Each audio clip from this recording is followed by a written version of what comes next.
कामख्यां कामदां श्यामां कामरूपां मनोरमां ईश्वरीं त्वामहं वन्दे दुर्गा दुर्गतिनाशिनीं परब्रह्मस्वरूपां च वेदगर्भजगन्मयी शरण्ये त्वामहं वन्दे दुर्गा दुर्गतिनाशिनीं। माँ भगवती परम्बा जगदम्बा आप सबों को खुश रखे, सुसंपन्न रखें, आपके परिवार में सुख और शांति बनी रहे। कल मैंने जोगिनी एकादशी के बारे में आप लोगों के सामने दिया था। आज कई एक आदमी का फोन आया कि महाराज जी शक्ति के बारे में कुछ विशेष बताएं। देखिए, होता है क्या कि जो भी अवतार हुआ है वो शक्ति की प्रधानता से ही हुआ है। कभी भी कोई नहीं चाहता कि हमें मत्स्य अवतार में जाना पड़े, कच्छप अवतार में जाना पड़े। ये परमात्मा की लीला है। परमात्मा इस संसार में लीला करते हैं और उस लीला को हम लोगों को ये दिया जाता है कि आप कहीं ना कहीं परमात्मा भी आपके कर्म के हिसाब से अपने पास कुछ पावर रखा है। नहीं तो मनुष्य के पास अगर कोई भी चीज हो, सारी सत्ता हो, तो जो मनुष्य अपने जीवन के हिसाब से अपने तरीका से संसार को अपने मुट्ठी में कर ले, थोड़ा भी विवाद किसी से हो उसका पतन कर दे, किसी को प्रसन्न हो तो उसको दे दे। तो कहने का अभिप्राय ये है कि आप और हम चाहे कुछ भी करें, जैसे कि आप स्विच ऑन करते हैं कमरे में, चाहे वो पंखा का हो, चाहे एसी का हो, चाहे लाइट का हो, जब तक मेन पावर सप्लाई नहीं होगा तब तक आप कुछ नहीं कर पाएंगे। उसी तरह से जब तक परमात्मा की कृपा आप पर नहीं होगी, गुरु का शक्तिपात आप पर नहीं होगा, तब तक आप कुछ नहीं कर पाएंगे।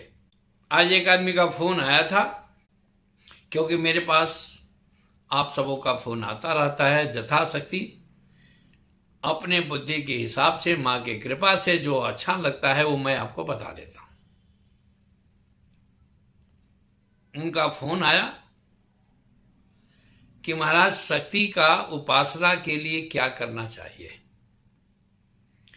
तो देखिए, इस प्रकृति के रूप में जो भी शक्ति है, चाहे राधा रानी है, गायत्री है, माँ भगवती परम्बा जगदम्बा है, आप उनका आराधना कर सकते हैं। क्योंकि जैसे जैसे आपके पास शक्ति होगी, जैसे जैसे आपके पास ऊर्जा एकत्र होगा, उतना ही आपका बिखेरेंगे। निगेटिव भी साथ में रहता है। जब आप अच्छा कर्म करेंगे, कहीं भी अच्छा कर्म करेंगे, तो उसमें जो है सो निगेटिविटी उसमें जरूर हस्तक्षेप करता है। लेकिन वहीं पर गुरु की कृपा की जरूरत होती है। आप खुद अपने में सक्षम हैं, आप हर कर्म कर सकते हैं। मनुष्य के पास इतना पावर है। क्यों, किस तरह से मनुष्य के पास पावर है कि जैसे कि मिडिल स्कूल का टीचर जो है या प्राइमरी स्कूल का टीचर जो है, वो टीचर ही रहेगा, लेकिन उससे पढ़ा हुआ जो विद्यार्थी है वह पीएचडी करके अब एमबीबीएस डॉक्टर भी पढ़ सकता है, पीएचडी कर सकता है। तो कहने का अभिप्राय यह है कि उसी तरह से संसार में कर्म क्षेत्र है। इसमें जैसा आप करेंगे, तुलसीदास जी इसीलिए कहे हैं कि कर्म प्रधान विश्व करि राखा, जो जस करहि सो तस फल चाखा। क्योंकि संसार कर्म क्षेत्र है, जहां पर जो बो दिए हैं आप, आज नहीं तो कल आपको काटना पड़ेगा। मेरे सामने की कहानी आती है, हमारे धर्मशास्त्र के हिसाब से मैं कहता हूं कि देखिए, जीवन का अनुभव एक बहुत बड़ी चीज होती है, क्योंकि सबसे ज्यादा जो है अनुभव ही आपको व्यक्तित्व प्रदान करता है। आप चाह करके भी कुछ नहीं कर पाते हैं। अगर आपके व्यक्तित्व को, आपके ऊर्जा को अगर प्रदर्शित करना है तो आपका इष्ट करेगा, आपकी साधना करेगी। तो साधना में मैं क्या कहा, आपको साधना कंप्लीट करने के लिए गायत्री का पुरस्चरण करिए।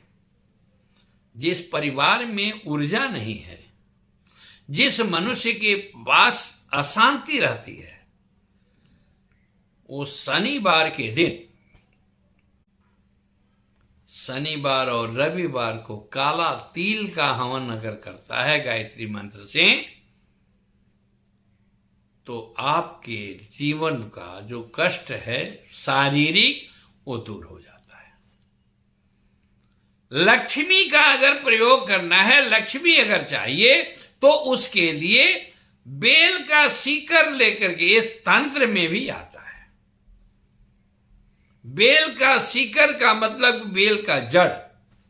काली गाय के दूध से खीर बनाइए और वह खीर को, उसका जो जड़ है, सीकर है, वो दोनों मिला करके गौ के घी से पहले हवन करिए, इसके बाद इसका हवन करिए।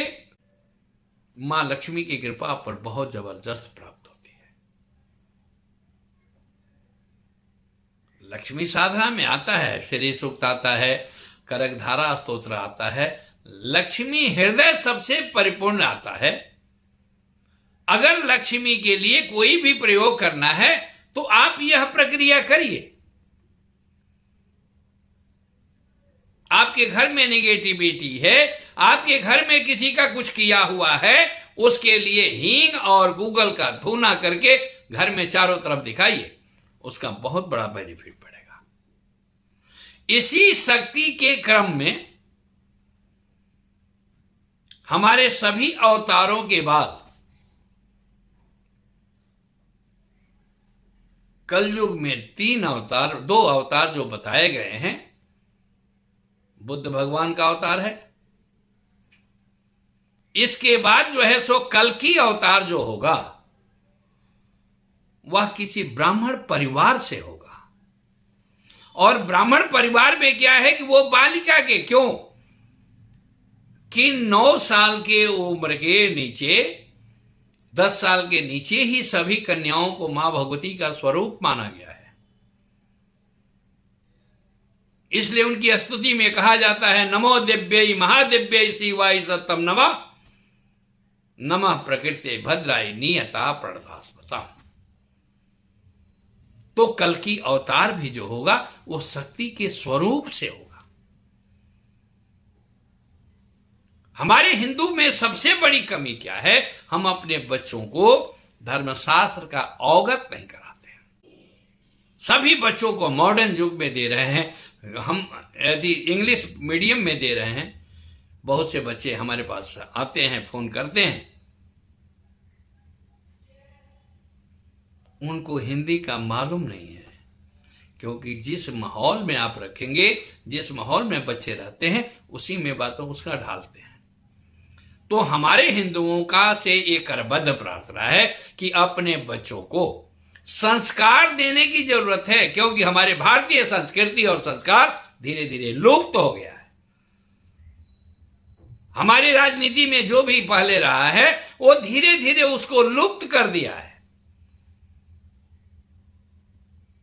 इसलिए मैं कहूंगा कि आप अपने आप बच्चों को धर्मशास्त्र का अवगत कराएं, पैर छूने का संस्कार बताएं। इसका मतलब क्या है? इसका मतलब यह है कि सभ्याप सभ्येन, बायां हाथ से बायां पैर, दाहिना हाथ से दाहिना पैर, अगर सामने वाले का आप छूते हैं, स्पर्श करते हैं, तो तीसरा नेत्र आपके पीठ पर पड़ता है। जब आपके पीठ पर पड़ेगा तो आपके पाप का क्षय होता है, और नेत्र से नेत्र जब मिलता है तो तेज का क्षय होता है। यही कारण है कि गुरु का, ब्राह्मण का, माता पिता का, देवता का हम लोग झुक करके चरण स्पर्श करते हैं। आजकल के फैशन है टांग छूना। तो कल की अवतार भी जो होगा वो भी शक्ति समूह का, शक्ति ऊर्जा को लेकर के, शक्ति का पुंज लेकर के अवतार होगा, और इसी से समाज का कल्याण होगा। क्योंकि एक राजा में 3 देवताओं का अंश होता है। हर आदमी विपक्षी में कोई भी अगर कहता है, शत्रु कहता है कि हाँ भाई वो आदमी डाउन हो जाए, लेकिन वो डाउन कहां से होगा? पूर्व जन्म कृतं तपः भाग्यमेव प्रजायते। पूर्व जन्म का किया हुआ तपस्या भाग्य के रूप में परिणत होता है, और आज किसी के पास कुछ है तो सिर्फ तपस्या के बल पर है। आप तपस्या नहीं करेंगे आज, नहीं तो कल आप जीरो हो जाएंगे। इसलिए मैं सबसे प्रार्थना करता हूं कि आपको कुछ न कुछ करना चाहिए। जिसके कुंडली में खास करके राहु और सूर्य ग्रहण योग जरूर बनाता है, चंद्रमा के साथ ग्रहण योग जरूर बनाता है, लेकिन केतु अगर एकादश घर में है तो उसके गुरु की आवश्यकता, लग्न में अगर गुरु है तो गुरु के देन है कि उसको प्रखर होना है, उसको आगे प्रशस्त होना है। जहां भी कोई अड़चने आनी है उसको साफ होना है। वो अड़चन किसके द्वारा होगा? गुरु के द्वारा साफ होगा। क्योंकि ब्रह्म और गुरु दोनों पर्याप्त मात्रा में सर्वव्यापी है। मातृदेवो भव, माता के रूप में गुरु होता है, पिता के रूप में गुरु होता है, प्राइमरी स्कूल का गुरु होता है, मिडिल स्कूल का गुरु होता है, हाई स्कूल का गुरु होता है, कॉलेज का गुरु होता है, लेकिन गुरु होता है। गुरु शिक्षा गुरु होता है, दीक्षा गुरु होता है, भिक्षा गुरु होता है। भिक्षा उसको कहते हैं जो मां ने आपको भोजन करने की प्रक्रिया बताई है, जो आपको भोजन का रास्ता दिखाया जाता है, वही भिक्षा है। क्योंकि संत समाज में भोजन को भोजन नहीं कहा जाता है, सन्यासियों के लिए वो भिक्षा कहा जाता है, भिक्षा लेना है। तो धन्यवाद। मैं आप लोगों से यही कहूंगा कि हर बालक अपने माँ बाप का चरण स्पर्श करें, क्योंकि जिस घर में माता पिता का अनादर होगा, पत्नी का अनादर होगा, उस घर में बरकत नहीं होगी, उस घर में शांति नहीं रहेगी। तो माता पिता का चरण स्पर्श करें, गुरु का आदर करें, आपके जीवन में हर मुश्किलें दूर हो जाएगी। क्योंकि भारतीय दर्शन कहता है कि कुछ भी आपके पास है तो किसी न किसी की आशीर्वाद से है। बाकी अगले एपिसोड में हम लोग मिलेंगे। माँ भगवती आप सबों को खुश रखें, कल्याण रखें। जय माँ भगवती, जय माँ जगदम्बा।